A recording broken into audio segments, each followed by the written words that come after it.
Within 48 hours I had Indian visa on my hand. তো আমার ওয়াইফের পা ভেঙে গেছে, এখন শি ইজ লাইক যে আমি না মেসি। 2024 অক্টোবরে আমরা জানতে পারি যে Lionel Messi is coming to India. দাদা বললো যে get ready, Lionel Messi is coming to India. এখন কনফার্ম হয়ে গেল সব। এইখানে এতটুকু বলার পরে দাদা প্রায় 3-4 মাস একটা সাসপেন্স দিছে, আর কিচ্ছু বলে না। আচ্ছা, হ্যাঁ, বলো জানবা মানে এটা আপনাদেরকে জানাইছে? হ্যাঁ, এটা আমাদেরকে সোশ্যাল মিডিয়া তখনও সোশ্যাল মিডিয়া তো ইভেন প্ল্যানও শেয়ার করতেছে না। আচ্ছা, খালি বলছে হবে, don't worry I will let you know, don't worry I will let you know. আরে তুমি তো থাকবাই। এখন আমার মনে হচ্ছে মেসি আসবে, আমার কিসে রাখবে?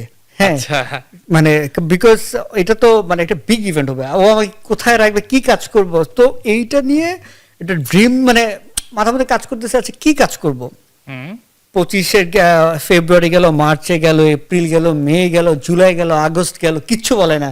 সেপ্টেম্বরে হঠাৎ করে দাদা ফোন দিয়ে বলছে বি দেয়ার বাই ডিসেম্বর 8, আর কিছু লেখে না। হ্যাঁ, খালি একটুকু লেখছে। আমি বলি কি দাদা ইন্ডিয়ার ভিসা বন্ধ, আমি কেমনে কি আসবো? হ্যাঁ, বলে যে দেখো কোনো একটা ভাবে ম্যানেজ করো, তোমাকে অ্যাটলিস্ট আমার 5 দিন আগে লাগবে।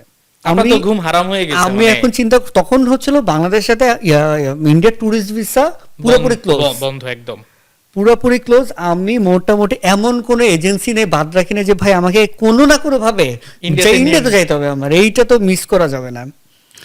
বিলিভ ইট অর নট, ডিসেম্বরের 1 তারিখ আমি তখন পর্যন্ত ভিসা অ্যাপ্লিকেশন করতে পারি নাই। আমার হাতে আসার টাইম 7 দিন। ও মাই গড।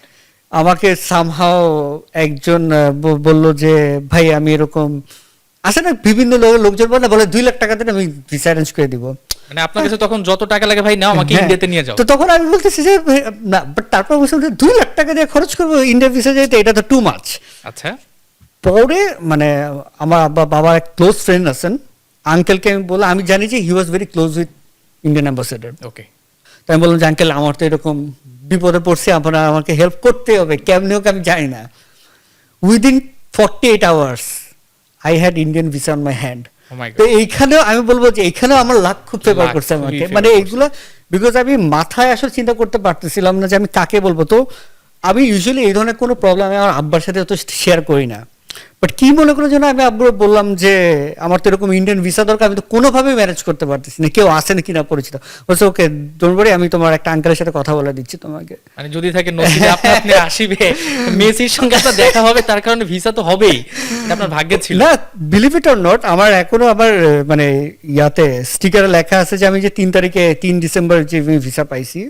সো 1 ডিসেম্বর রাতে আমি আঙ্কেলের সাথে কথা বললাম, উনি কি করছে আমি জানি না, কি ম্যাজিক করছে আমি জানি না, উনি আমাকে নিয়ে 2 তারিখে উনি আমাকে নিয়ে ইয়াতে গেছে, হাই কমিশনে গেছে। আমি পাসপোর্ট জমা দিলাম, উইদিন 36 আওয়ার্স আমি পাসপোর্ট আবার কালেক্ট করে আমি যাই ওকে গুড টু গো।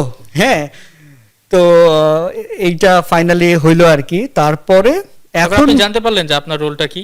তখনও জানি না। এইখানে আরেকটা টুইস্ট আছে, টুইস্ট হচ্ছিল 6 তারিখে আমার ওয়াইফের পা ভেঙে গেছে। ও মাই গড। সো এমন বাজে ভাবে না আমি ঢাকায়, আমি হচ্ছিল দাদা আমাকে 8 তারিখে যেতে বলছে, তো আমি 8 তারিখ দুপুরে ফ্লাইট নিছি। আচ্ছা, তো আমার ওয়াইফের পা ভেঙে গেছে, এখন শি ইজ লাইক যে আমি না মেসি, তোমাকে থাকতে হবে। হ্যাঁ, ইউ হ্যাভ টু চুজ, আমি না লিওনেল মেসি। অনেক রিকোয়েস্ট করে বুঝায় শুনে যে মানে হ্যাঁ, তো ওই টাইপে আর কি। তখন আমাকে ও যাইতে দিল আর কি, যে আচ্ছা ঠিক আছে তুমি যাও, বুঝছি তোমাকে আটকে রাখতে পারবো না, তুমি যাও। তো গেলাম 8 তারিখে গেলাম। 8 তারিখও দাদা আমার সাথে দেখা করতে পারে নাই। 9 তারিখে হ্যাঁ প্রচন্ড বিজি। আমি তো কারণ আমি তাকে ফোন দিয়ে দেখি খালি ইন অ্যানাদার কল, তো খালি বলছে যে ওয়েট কর, আমি তোমাকে তোমার রোল বুঝাই দিব। তো ফাইনালি মেসি আসছে 13 তারিখে ইয়াতে। তো 10 তারিখে দাদা বলছে যে এখানে চলে আসো, হায়াত হোটেলে চলে আসো, লুক এইখানে আমরা উইল হ্যাভ এ মিটিং। ঠিক, আমি যে দেখলাম যে মেসি যে ট্রিপ প্ল্যান ছিল হায়দ্রাবাদ, ইয়াতে মুম্বাই, কলকাতা, হায়দ্রাবাদ, মুম্বাই, দিল্লি, আমি দেখলাম যে দাদা আমার সবখানে এয়ারলাইন্সের টিকিট, সব জায়গায় আমার হোটেল, মেসির সাথে মেসি যে হোটেলে ছিল আমি ওই হোটেলে, মানে দাদার একটা 6-7 জনের একটা কোর টিম সে সাজাইছিল, এন্ড দাদা আমাকে ওই কোর টিমে রাখছে। তো